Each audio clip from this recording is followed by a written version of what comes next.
saved. Hello, welcome to the Breeze channel. On the Breeze channel, we discuss how we survived or how we are surviving a difficult circumstance and then thriving in life through God's amazing grace.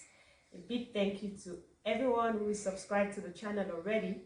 If you haven't subscribed yet, what do we say to you? We say join our community of healing hearts and click that red subscribe button now.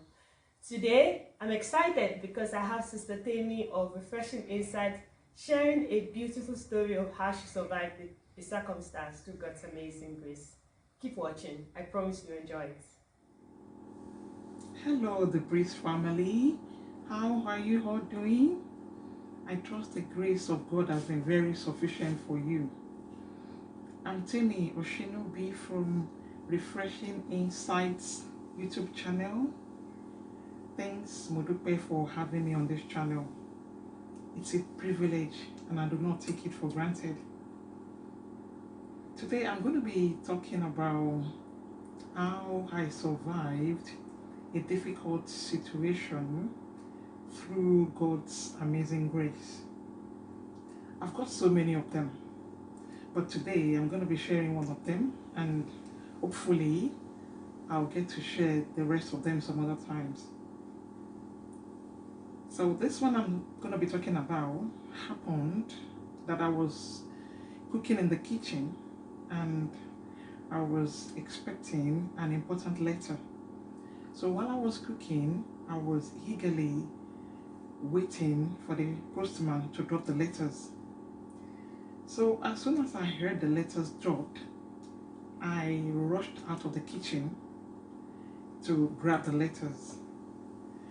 And as soon as I grabbed the letters, the kitchen door slammed shut after me. It's a jam key, so it slammed shut. And I was in the balcony. The door at the front was also locked, so I was in between. And it dawned on me that something bad has happened because I didn't have the key to any of the doors. So I stayed there thinking, what am I going to do? What should I do? And the building is one of those high-rising buildings. I think I was on the 4th or 5th floor. So I was looking at the ground thinking, am I going to jump down from here? I was looking at the kitchen. Remember I said I was cooking? I was thinking, this food will start to get burnt. And when it starts to get burnt, everywhere will be smoky and there will be fire.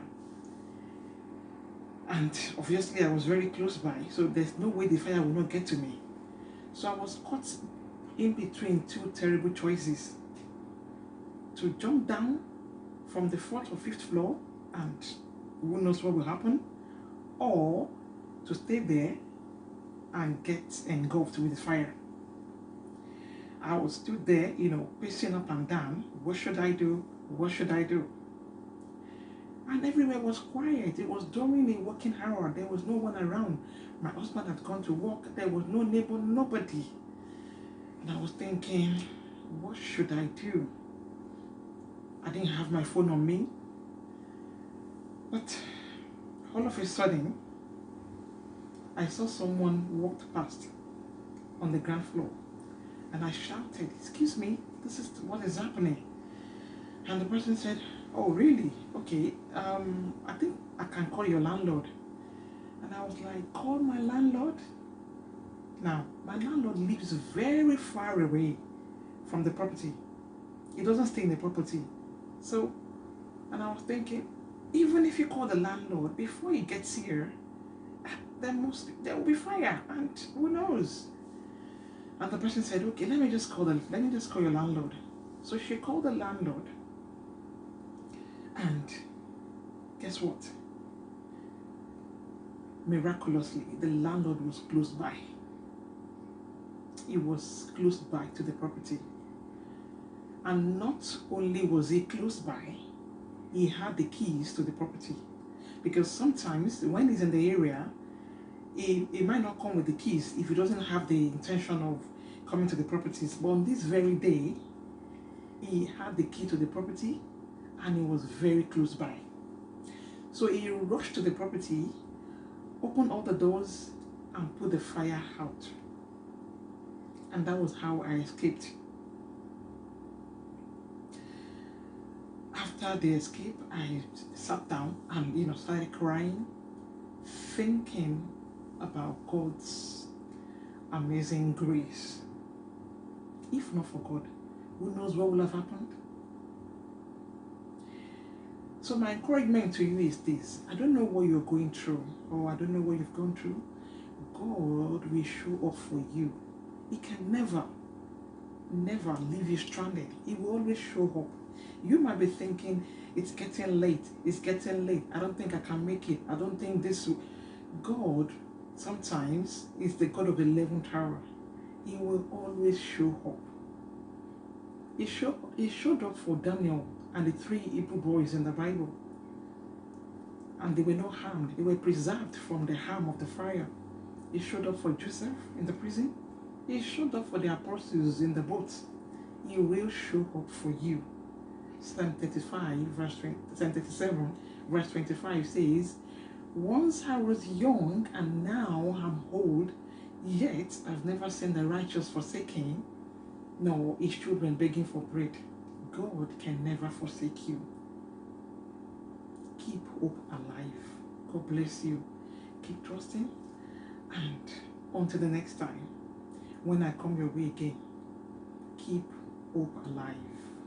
God bless you. Peace and blessings. Bye-bye. What an amazing story. I'm sure you enjoyed it as much as I did. And what struck me is the fact that our God is a mighty deliverer. I mean, the one who sees the problem, he knows everything. But it's amazing when you hear the stories and you know that God already knows what you're going to go through, and he already prepared your way of escape. It's the only one we can rely on in the midst of any crisis, and he sure will deliver us. Beautiful story. So thank you for watching. If you liked it, please click the like button, please comment, please let us know that you were here. We really would like to hear from you. And until the next time when we come back on the Bridge channel again, don't forget that our God is a mighty deliverer, and that our God truly, really, deeply loves you. Bye-bye.